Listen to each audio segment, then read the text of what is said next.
Welcome Home, a podcast for veterans, about veterans by veterans, is a project of Willing Warriors and the Warrior Retreat at Bull Run. Good morning. I'm your host, Larry Zoliox, Director of Culinary Services here at the Warrior Retreat at Bull Run. This week, our guest is Olivia Nunn. She is an Army veteran and has a very strong background in entrepreneurship for veterans, and especially I wanted to talk to her today about female veterans and some of the ways that they can get started in their own business and some of the resources that they can use as veterans to get starting their own business. So, Olivia, welcome to the podcast. Thank you, Larry, so much for the invite. I know we've tried to do this for a while, and I'm finally here, so I appreciate it. Yeah, that happens occasionally. I get some guests, okay, we'll do it in a couple months. Okay, we'll do it in a couple months. Well, that day has come, and I'm really happy about that. Why don't we start with you telling us a little bit about your Army career, and especially why you decided to join the Army and not the Air Force? So it all started because at the age of 4, I knew I was going to join the Army. My dad is an Army vet. So I'm second generation into the Army. My dad was a combat engineer. He was enlisted and did 12 years. And I am the oldest of 3 girls for him. And I'm daddy's little girl. And I knew I wanted to join the Army. And my dad said, you can go, but you have to become an officer. I had no idea what he meant by that. I am first generation Korean American, and education is super important in our culture. So he said, you're going to become an officer. You're going to get your education. Sure, Dad, whatever you say. I just knew that I wanted to be in the Army. What I was going to do, where I was going to go, how long I was going to stay in, had no clue. I just knew I wanted to be in the Army. So I went to college, went to Radford University in Virginia, and then I ended up commissioning. Wow. And when was that? I commissioned in 2001, and I was a chemical officer initially, and I did that for 10 years, and then I became a public affairs officer for another 10 years, and so I finished out doing 20 years at the rank of lieutenant colonel. Wow. And a chemical officer, do you work with chemical munitions, or what is that all about? Well, technically, the whole entire title, you ready for it? It's a little mouthful. It's CBRN, chemical, biological, radiological, nuclear. Really what that does is the chemical officer, or chemo for short, is in charge of understanding any of those types of incidences on the battlefield to either go around or work through those incidences on the battlefield and to tell the commander, hey, sir, ma'am, that type of CBRN incident happened on the battlefield, and either we recommend you to fight through that or go around. So really, you're a reactive staff member on the staff. So when the chemo's actually doing their job, it's a bad day for everybody. Sure. Did you have to wear those funky suits and the masks and everything? And they used to put us in those occasionally when I was in Guam, and you just about die from the heat and the sweat. Was there a lot of that kind of thing? Yes, MOP 4. Oh. Yes, so as a chemical officer, you actually have to be certified in MOP 4 at Fort Leonard Wood in Missouri. You actually have to go through a certification process where you don on that equipment. You actually go through chambers where they actually bring in live agents, and you go through scenarios and be able to clear through it. Oof, okay. Well, I'll tell you, public affairs sounds a little bit easier than that. Did you enjoy your time in public affairs? I did. My choice to move from chemical to public affairs was a personal choice, and the Army granted that for me because I felt like I'd outgrown the chemical positions within the military, and I wanted to do something different. And I thought being a storyteller would best fit me because I've always been a storyteller. I've always crafted stories in my head ever since I was a kid, and I thought that would be a better fit. And I truly did enjoy that as I did that at the strategic level in the Army. So you hit your 20 and you get out. Now, was this something you had planned to do and said in your mind, I'm only doing 20. When that day comes up, I'm out of here? Or what brought you to that point where you say, it's time for me to get out? I think just like anybody else, you go through phases in your military career where you enjoy and love the military, where you're like, I'm a lifer. And then there's other times like, I can't stand this. I want to get out. And I definitely had those periods.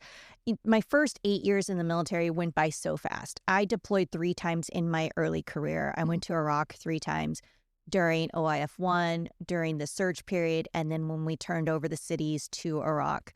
And so for me, my first 8 years went by literally in a blink of an eye. And then next thing I know, I hit 12 years. And everybody knows, if you pass that 10-year threshold, you don't quit.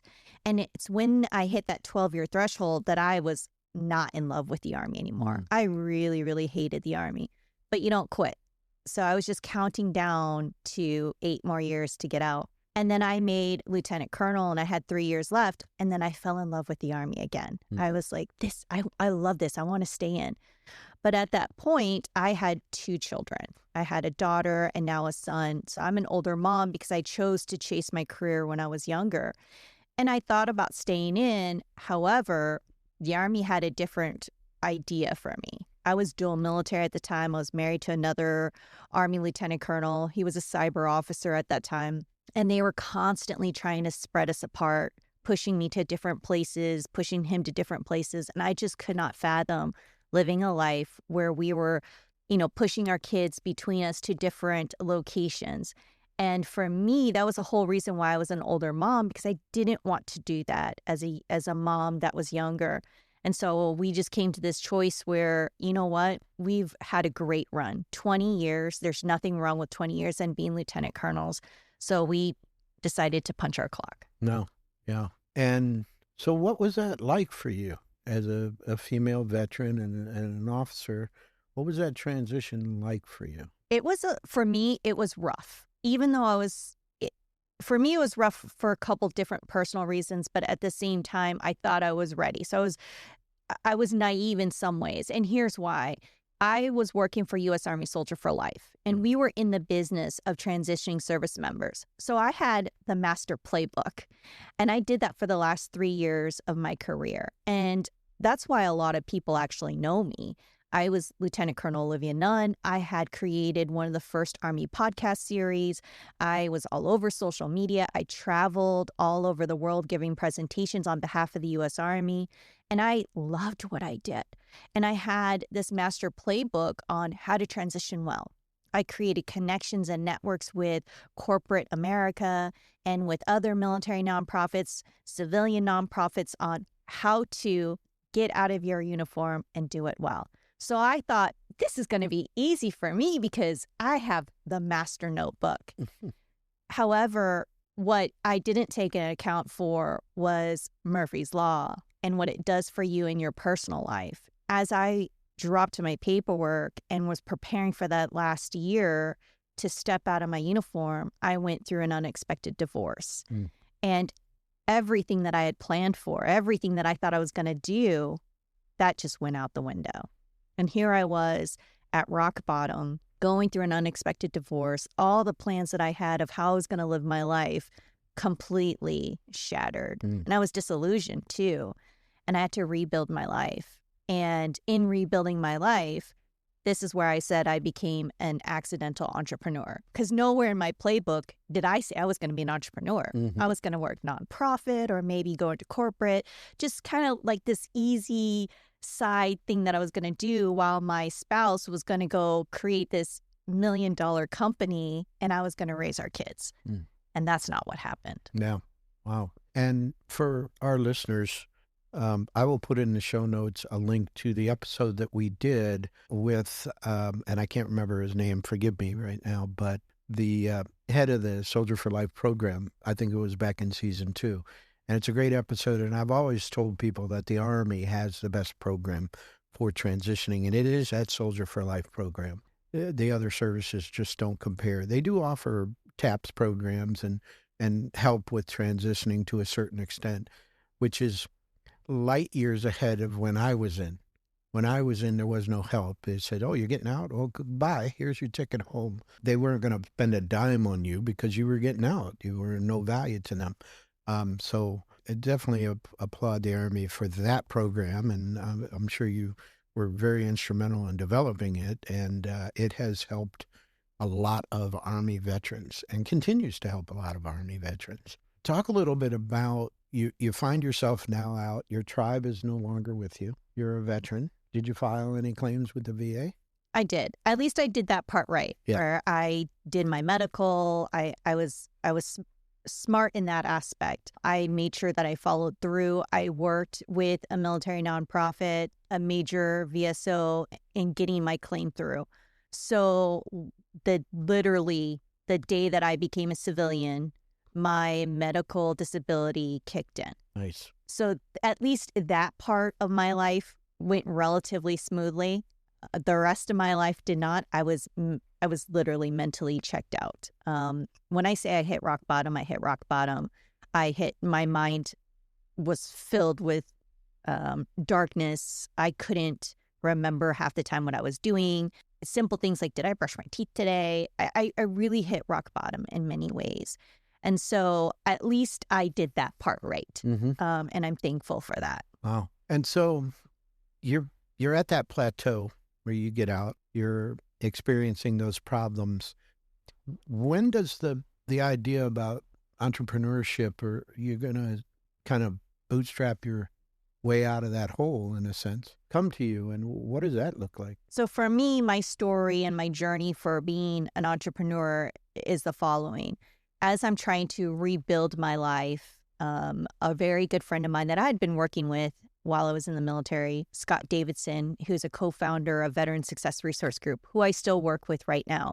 I'm the chief marketing officer for that nonprofit. He called me up and he said, hey, let's go do lunch.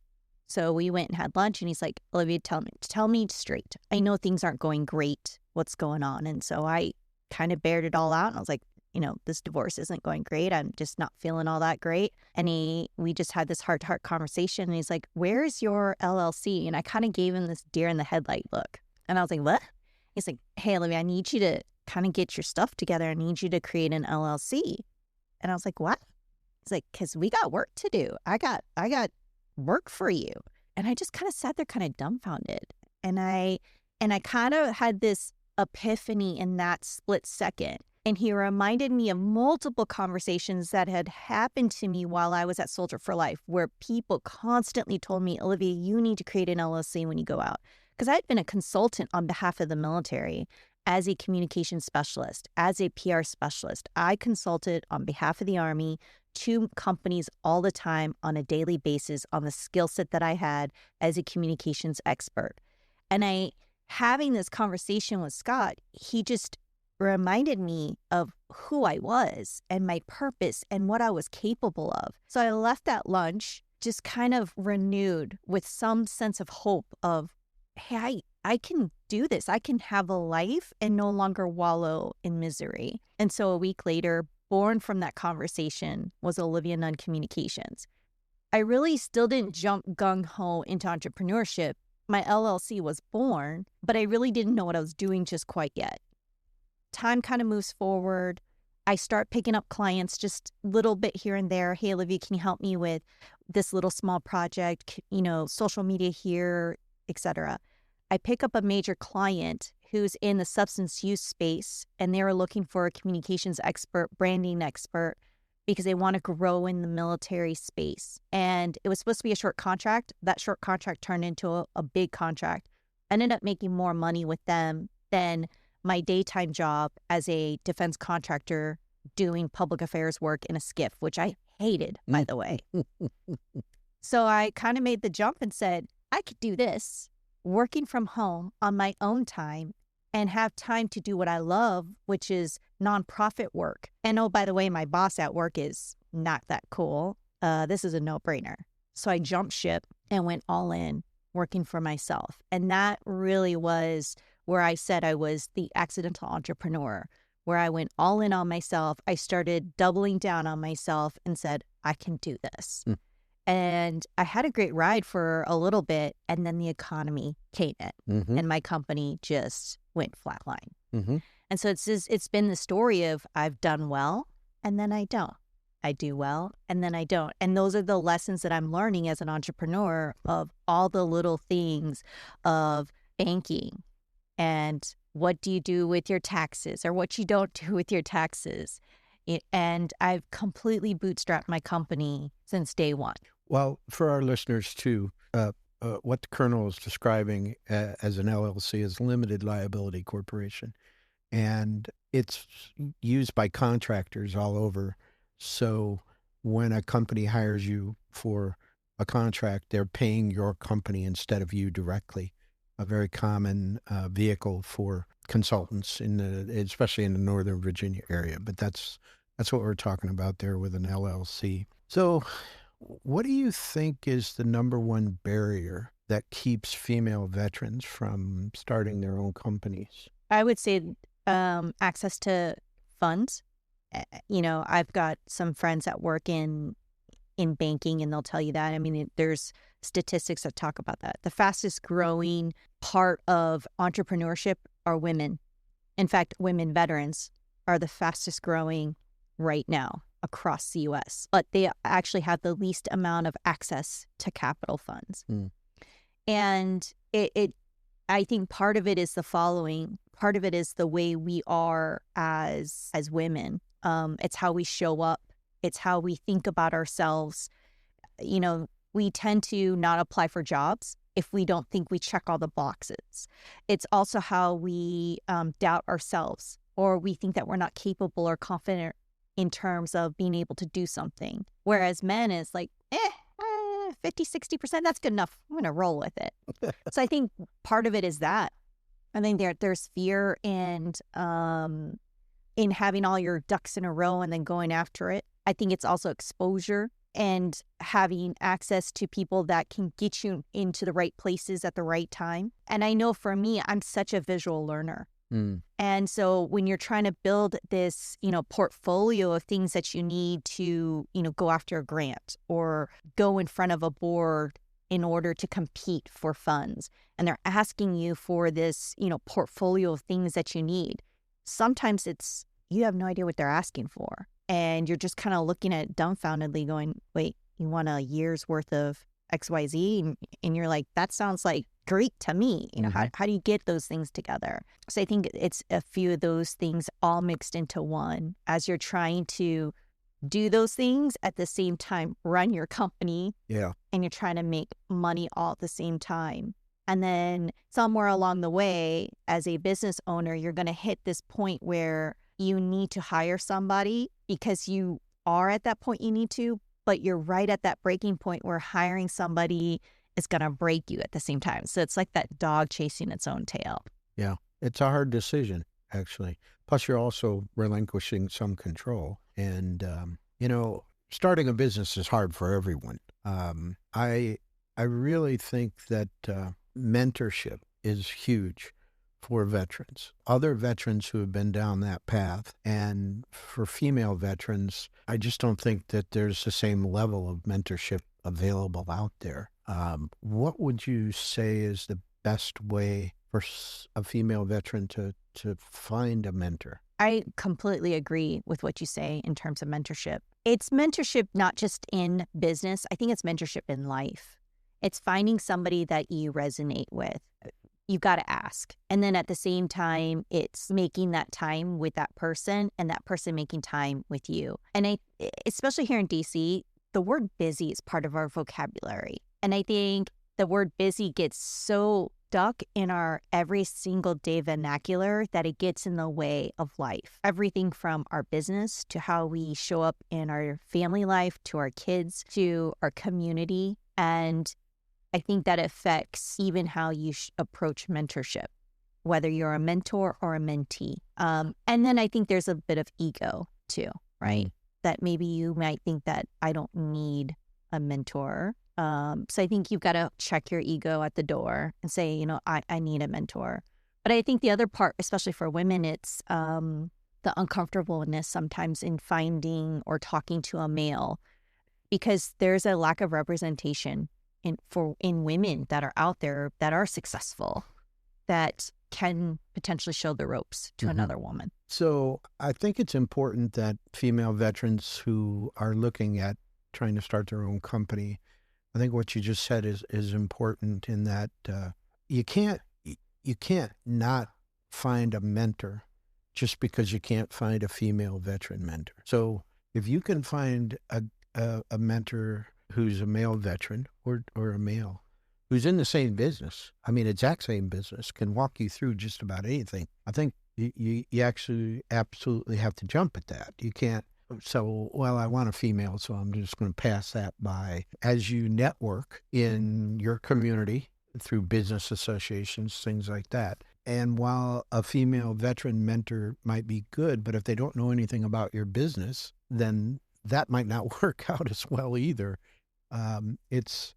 And nobody says you can't have more than one. So you could have a guy help you from the business standpoint, but then have a female veteran mentor through life who's walked that path ahead of you.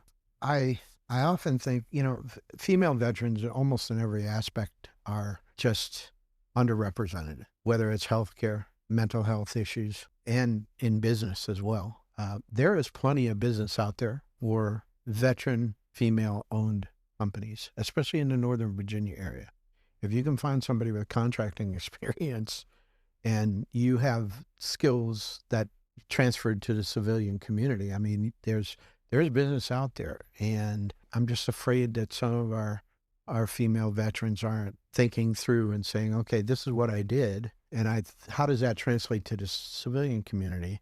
And if you can get in as a contractor for some of these agencies, you'll make a tremendous amount of money. What do you think is the best way for a female veteran to get an understanding of how their skills from the military transfer to the civilian community? I'm a big advocate as a veteran to utilize the resources that are out there. There are a plethora of nonprofits that we can access as veterans for free.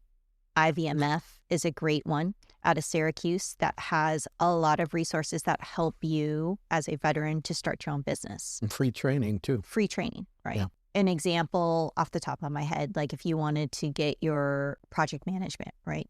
They provide all the coursework and the assistance to get you through project management for free. The only thing you have to do is that you would pay for the actual exam at the end. And it's not a whole lot.